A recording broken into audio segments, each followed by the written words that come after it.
SwayamPrabha. Digital India. Educated India.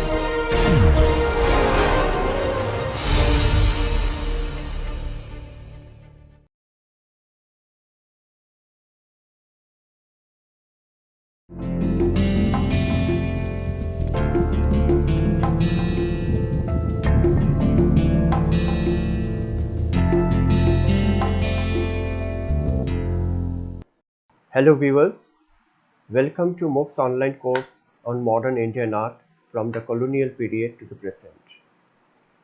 Today, the 13th lecture from this course, or the third lecture from the third week, is dedicated to the developments of modern Indian sculpture in the post-independent period. Along with the painters, the sculptors of the new India, sculptors from that very significant transformative phase of 1940s and followed by the decades after the independence of 1947, gradually tried to look at the new possibilities of the medium, new possibilities of the form, new possibilities of the content, that is the subject matter of the sculptures. And very importantly, now the new India sculptors or sculptors from the 1940s also began to look at their efforts, began to look at their works as independently as possible. In other words, when you look at their predecessors, when you look at the history of the early modern Indian sculpture, for example, you look at the works of Karmakar, Matre and all, you see that mostly their works were the results of certain commissions. Therefore, their subject matters, the style of representation, everything was tied up to some extent to that obligation of a commission, of a commercially conceived work of art. But now, in this, what you see among this new generation of sculptors is that, commission or not, they all making efforts to think independently, to create independently. This independent creativity in the sculptures is showing through various ways. As I have already told, their medium, materials, technique of executing sculptures, and most importantly, the content, the subject matter. Therefore, we begin to see a new history of modern Indian sculpture is emerging from the 1940s and slowly developing into a very powerful movement in the post-independent era. So let us look at what exactly is happening, how this story is unfolding itself, and who are the main masters behind this particular movement. Though modern Indian sculpture has never been, at least in the post-independent phase or in the 40s, a consolidated movement. We have seen a couple of sculptors as active members of groups. For example, Kamala Dasgupta, Pradosh Dasgupta, both these sculptors were active members of Calcutta group formed in 1943. We have also seen Bakre as again a very important modern sculptor and an active member of the Bombay Progressive Group. But rest of the sculptors whom we are going to look at today were all independent artists. working on the basis of an independent thinking and existence.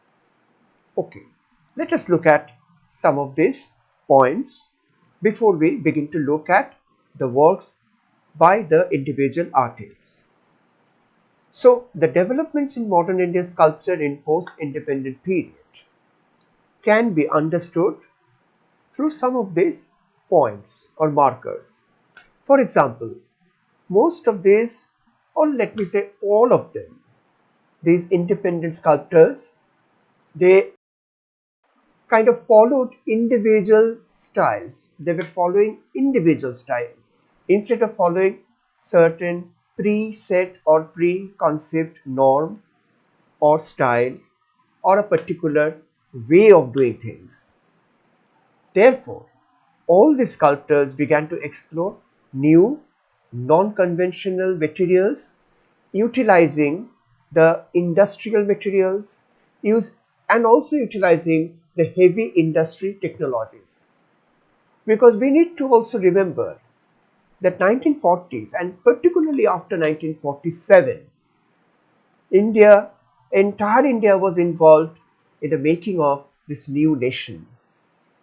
And a part of this developmental project was, of course, industries, factories, and sculptors took advantage of this situation and tried to explore how they could use the new technologies not only to execute their works of art but also to create new ideas out of this new technological developments happening all around from 1947. And in the process, most of these sculptors also discovered new subject matters. They also put a lot of emphasis on experiments. You must have seen, and I'm sure you remember, that how the previous generation of sculptors who were mostly academically tuned or trained in certain kind of academic realistic representations were not exactly experimenting with forms or styles. They were mostly focused on gaining a certain perfection in the already set norm.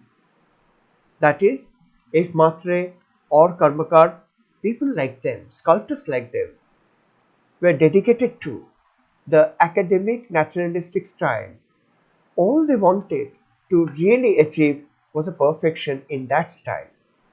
But now, in this new situation, we have a number of sculptors coming up from the next generation who were mostly born in, say, around the first very early decade of 20th century.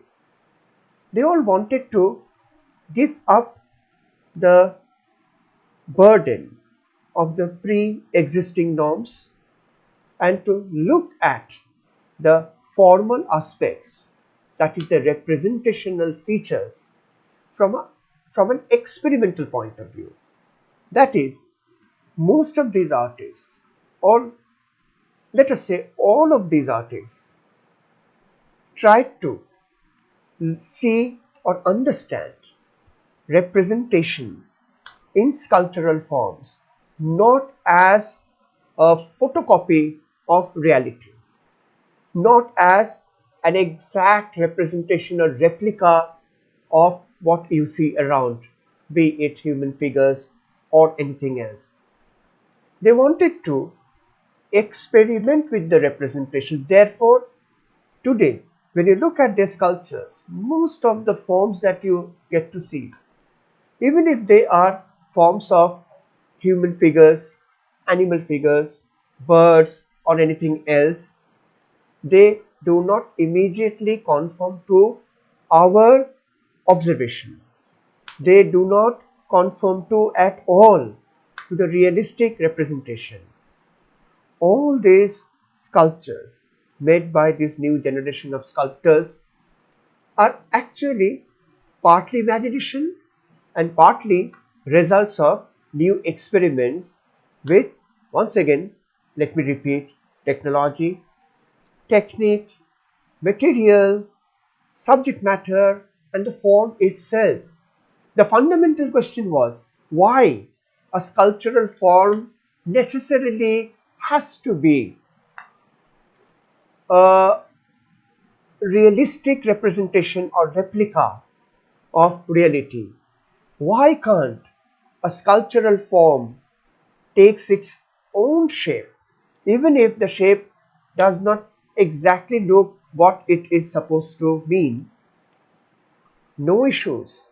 We can always use our imagination and, very importantly, the new sculptural possibilities to achieve new shapes, new forms, new styles, new appearances of reality. So it is not a replica of reality, but a new appearance, a new avatar of reality that these artists were trying to achieve, and very importantly, all of them were focusing on the sculptural possibilities instead of simply surrendering to the norms of realistic representation. What are the new possibilities? How can you think independently?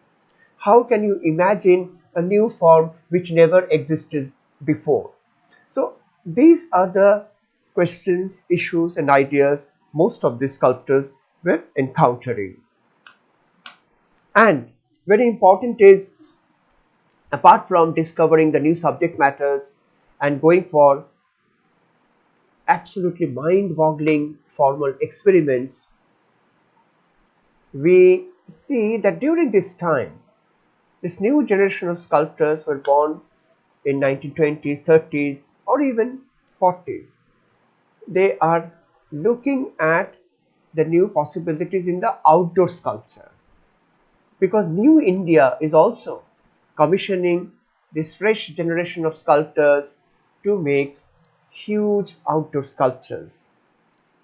That was a part of our program, the program of the newly independent Indian development, that to have public sculptures, public statues made by the new Indian artists, sculptors, in order to give shape to the cultural environment of India, that is the public environment.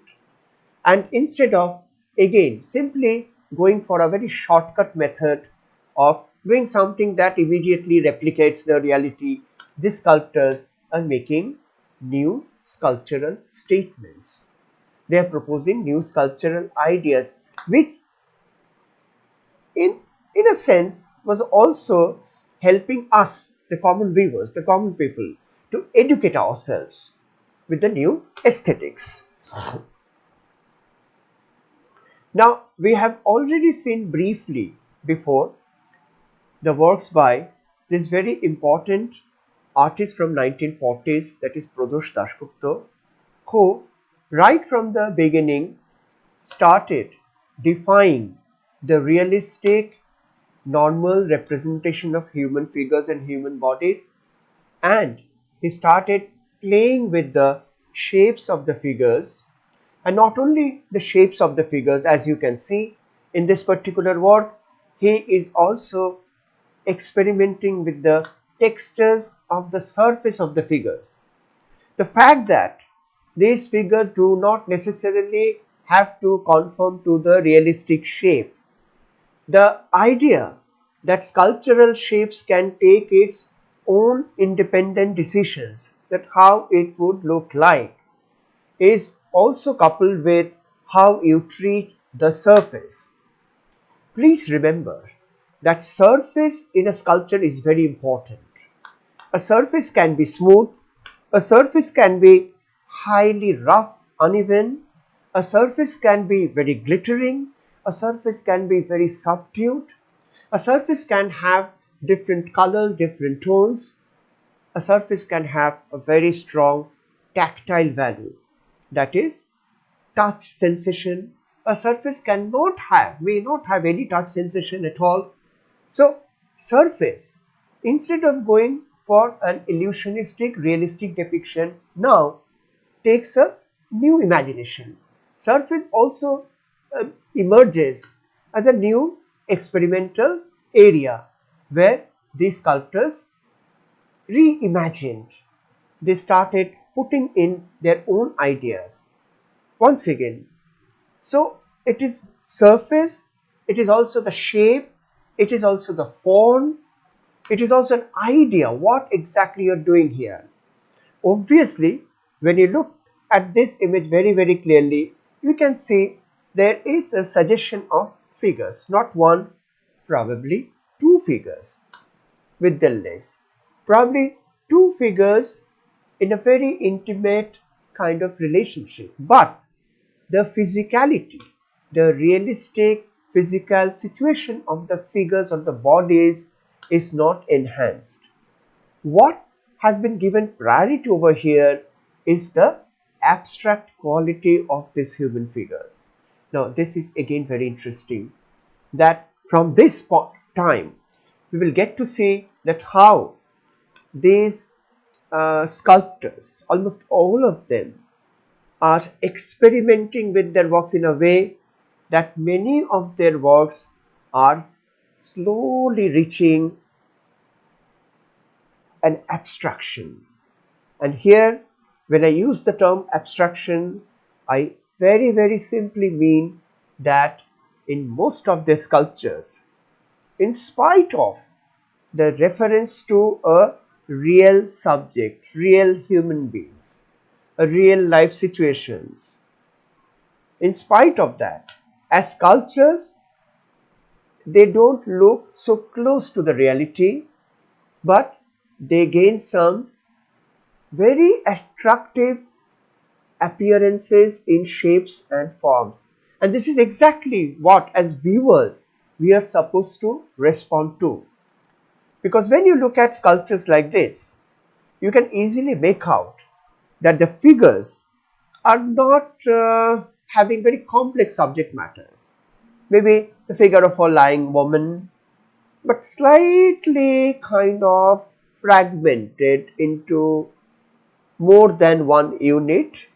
And then you look at the shapes of the different parts of the body, and soon you realize that what you're looking at is not a real representation of a lying woman, but what you're looking at is how different shapes have been imagined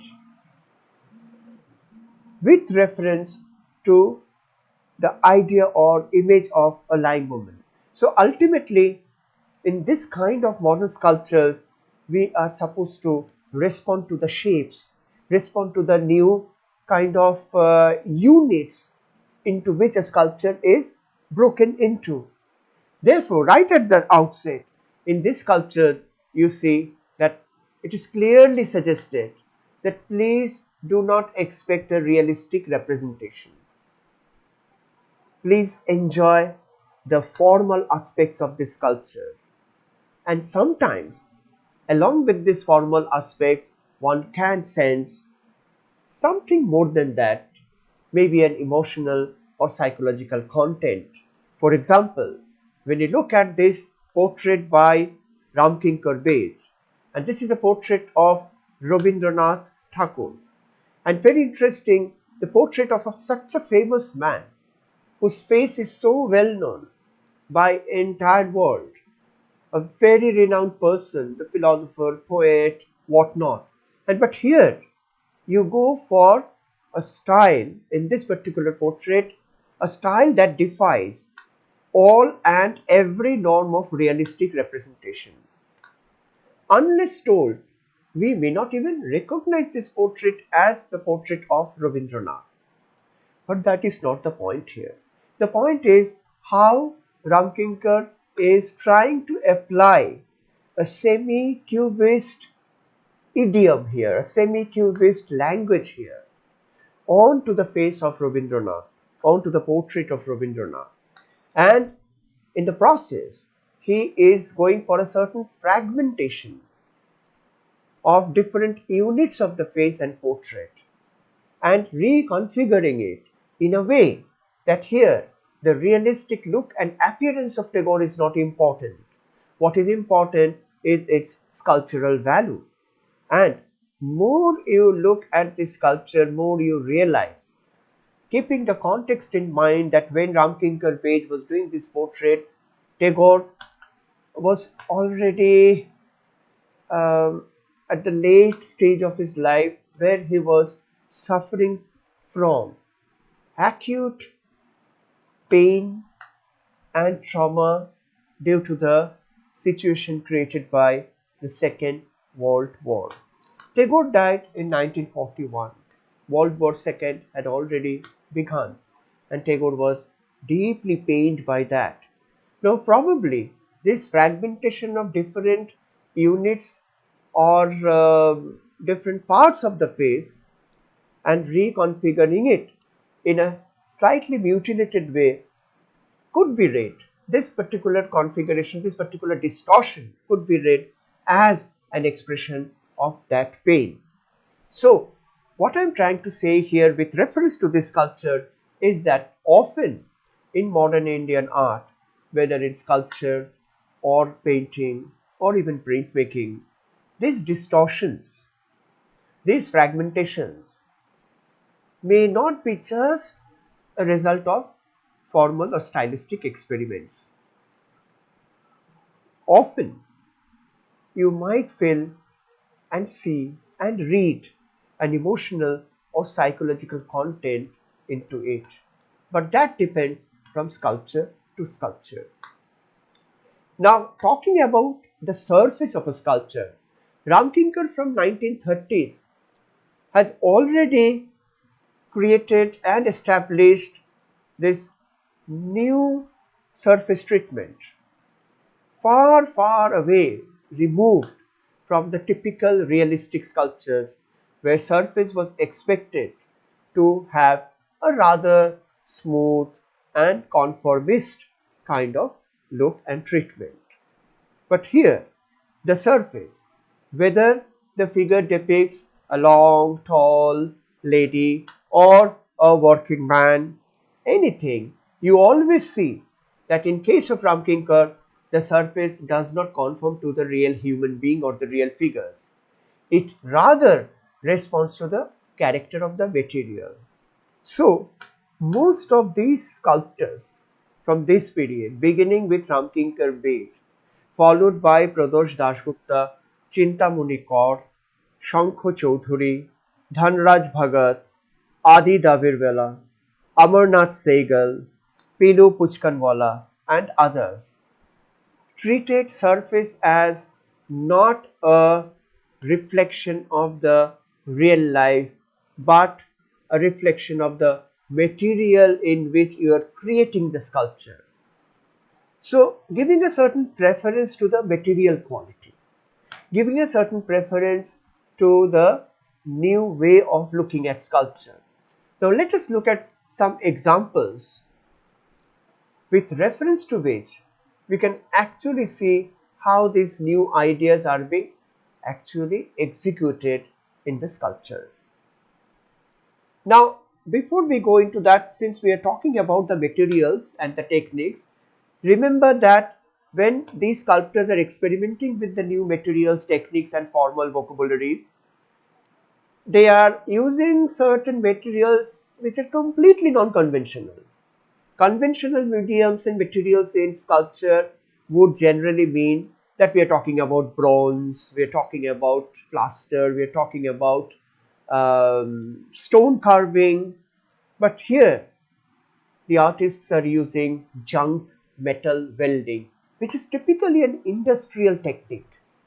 They're using steel, iron, and other materials. They're giving strong emphasis on the geometric shapes and angular forms. Now, this sense of geometry, this idea of geometry overtaking the soft modeling and modulation of the sculptures also comes from this new industrial developments around. And also, one inspiration should be credited to the developments happening in modern Western sculpture. Now we have forms and shapes extending into the space aggressively in case of outdoor monumental sculptures. So there often we find very strong and sharp and aggressive geometric shapes which do not have anything to do with the real life forms, but they do have a very strong relationship with the geometric shapes. Therefore, artists are, as I have already mentioned, are thinking often independently in terms of form. They're considering form as form which may not have a direct correspondence with the reality, but will certainly have a very strong relation with the material, with the medium, and the possibilities of form as form. Therefore, the tendency towards abstraction, that often the sculptures of this time may look abstract, is not unnatural.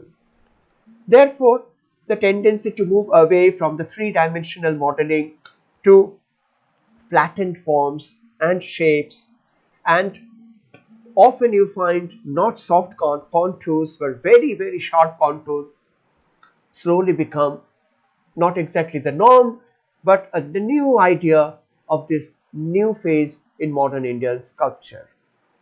So we begin with Chintamani Kaur. Now sometimes in some of these works by this new generation of sculptors, you do find that they are using some traditional motifs, maybe mythological motifs, but the execution of, in terms of style, in terms of shape, is completely different, nothing to do with traditional sculpture. And sometimes the same artist, Chintamani Kaur, comes up with almost abstract sculpture, but the reference to the human shape, the shape of a human body, is often retained to some extent. So there is a certain kind of proportionate division between how much reference you would like to retain in the final sculpture and how much abstraction you would allow the sculpture to take shape. So often in these sculptures you find a very well thought out, a very well planned, a well conceived combination between very little, minimum realistic references, or let us not say realistic, let us say real references, references to the real world on the one hand, and on the other hand, abstraction, giving lot of priority to the possibilities of shapes and sizes and also proportions and geometrical possibilities of shapes and patterns. Once again by Chintamani Kaur. So irrespective of the subject matter, in sculptures like this, what we are supposed to enjoy, what we are supposed to look at is the shapes and the patterns of the shape, how the shapes are being constantly explored, reinvented and reimagined. Now Shankha Chaudhary, who was trained in Shantiniketan and then later moved on to Baroda and also stayed in Delhi and made large number of sculptures, a very prolific sculptor who also began to use industrial materials. He also began to use shapes despite the reference to some real object. In this case clearly the reference is to a bird, could be a hen or a cock, but the point here is not how realistic, how close the shapes actually refer to the real bird, but how independently the artist is able to think of a new shape out of a real bird. That is what we need to appreciate, this independent thinking.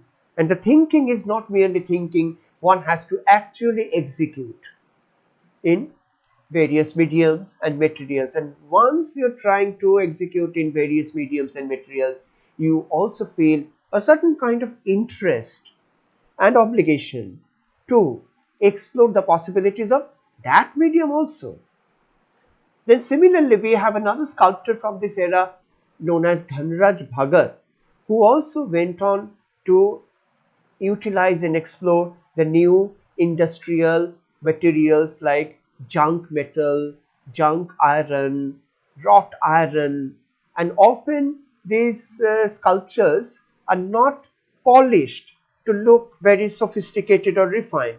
They are exactly left at that stage or quality of the materiality. So materiality and giving lot of preference to the real look of the raw material you're using, slowly becoming the new norm of the new sculptures.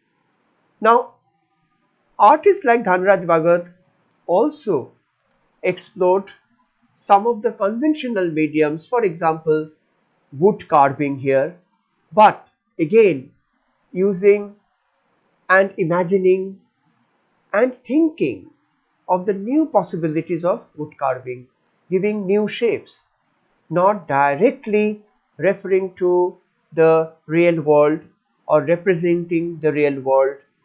There is often a kind of shadow of the real world on these sculptures. For example, when you look at this one by Dhanraj Bhagat, you can see some 1, 2, 3, 4, 5 figures seated on a shape which also looks like a figure.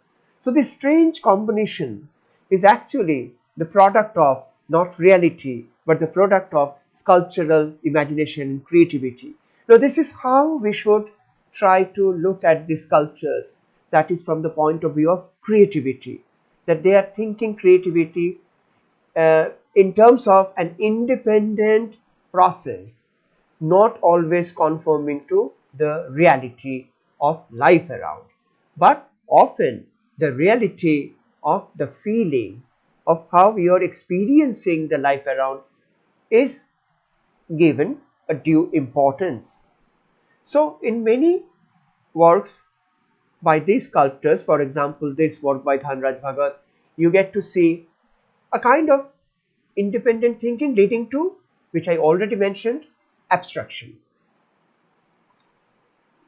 It is clear that the subject matters here are figures, but it is also clear that at no point Dhanraj Bhagat was trying to achieve a realistic figure. He was rather interested in converting the figures into shapes.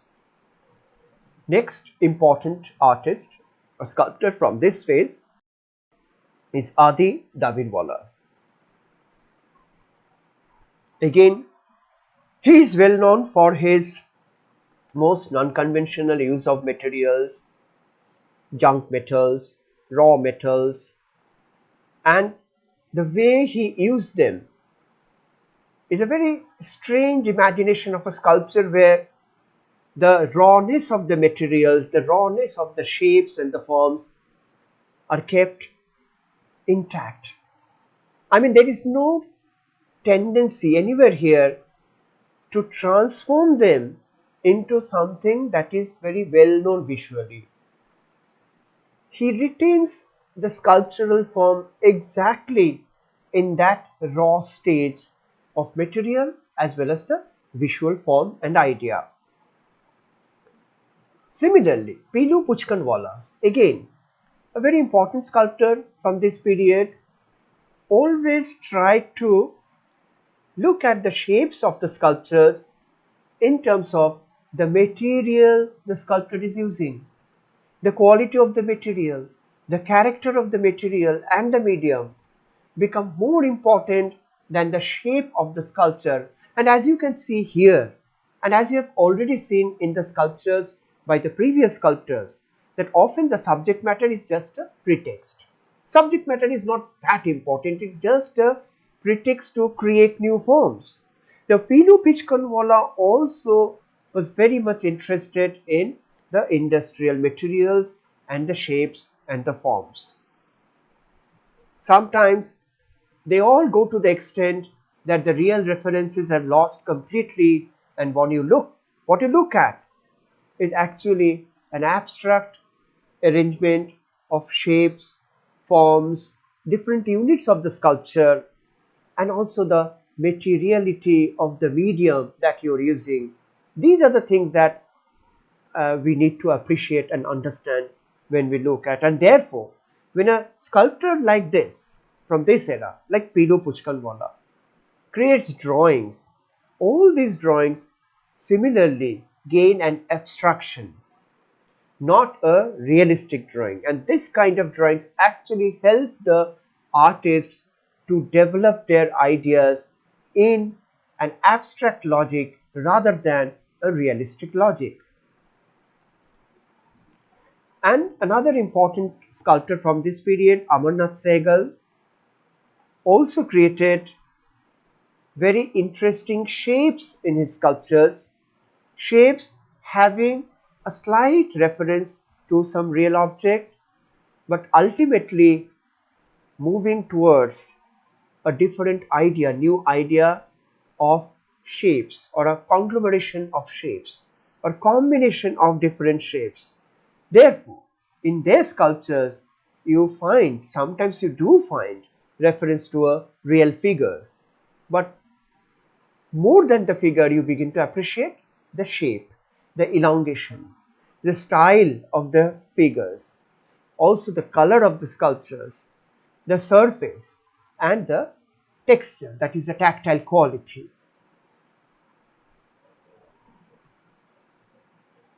Now, at this point, I do want to remind you of something that I just mentioned few minutes back, that all these cultural developments were possible, at least partly, due to the developments taking place in the modern Western sculpture.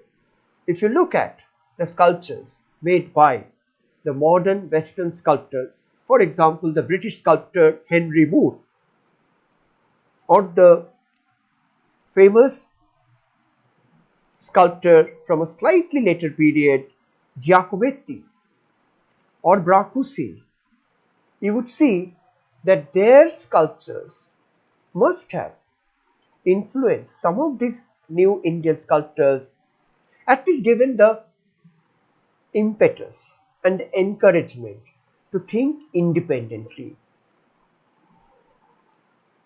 So similarly, after Amarnath Sehgal, we have P.V. Janakiraman. In fact, very interesting sculptural developments were taking place during 1940s and later in the southern part of our country, from Tamil Nadu. Mainly, you will see a lot of very interesting sculptors coming up. You can see the works by P.V. Janakiraman. You can see the works of the famous sculptor, famous also because he made some stupendous and colossal, huge scale sculptures in the public space. His name is Kanhai Kunhiraman. Look at his sculptures, so big, so huge, so scale. He was achieving scale. Maybe his sculptures do not look real, but it doesn't matter.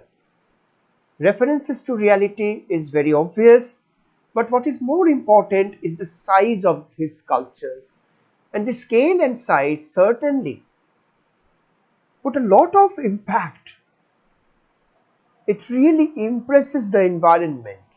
And therefore, Kanhai Kunhiraman's sculptures often give an impression that his sculptures are so big, so huge, so impressive, that they become a permanent part of the natural surrounding. It is not just a little showpiece in environment. It becomes as permanent as the mountain behind, as permanent as the huge trees, as the earth, etc. So this sense of scale, on the one hand, creates a new experience of looking at sculpture, that you can't look at the whole sculpture at one go. You have to actually go around the sculpture, come close, move away from the sculpture. So it's a new way of looking at sculpture that these sculptors are actually expecting on part of the viewers. So new sculptures definitely encouraging us to develop new ways of looking at sculptures. So when you look at a sculpture like this, which is clearly not exactly a representation, but a form that relates to a man on the ground with a very relaxed mood. And how do you know that he is in a relaxed mood? It is only when you look at the position of his legs and also the arms folded just behind his head. But interestingly, the entire body is divided into just two parts, and the middle portion, which we call torso, is completely removed, and we don't have any problem. So we have already learned to accept these forms. When you look at a sculpture like this, you will never question where has the torso gone, where has the middle part of the body gone. You don't ask that. You're completely okay with this new idea of a sculpture. You're also completely okay with the new scale and size of the sculptures, which demands that you go around and look at the sculptures from all angles. And finally, the last sculptor in today's lecture is S. Nandagopal, another very interesting sculptor who dealt with the detailed possibilities of decorative apparitions and small little detailing on the sculpture using metal as a very fluid possibility. Metal as not like the way people use the junk material as a solid shape, but as a fluid material with which, by casting, going through a process of very meticulous casting process, S. Nandagopal could actually achieve detailed decorative details and details of textures, lines in his sculptures, and most of his sculptures are based on certain mythological figures or often new mythological figures. But what is important here is how he transforms the idea into new metallic appearances, new metallic forms. So this is what we see so far as the new developments of modern Indian sculpture is concerned in the post-independent period. We shall see more such developments taking place in the later decades, that is 1950s, 60s and 70s, in our subsequent lectures. Thank you.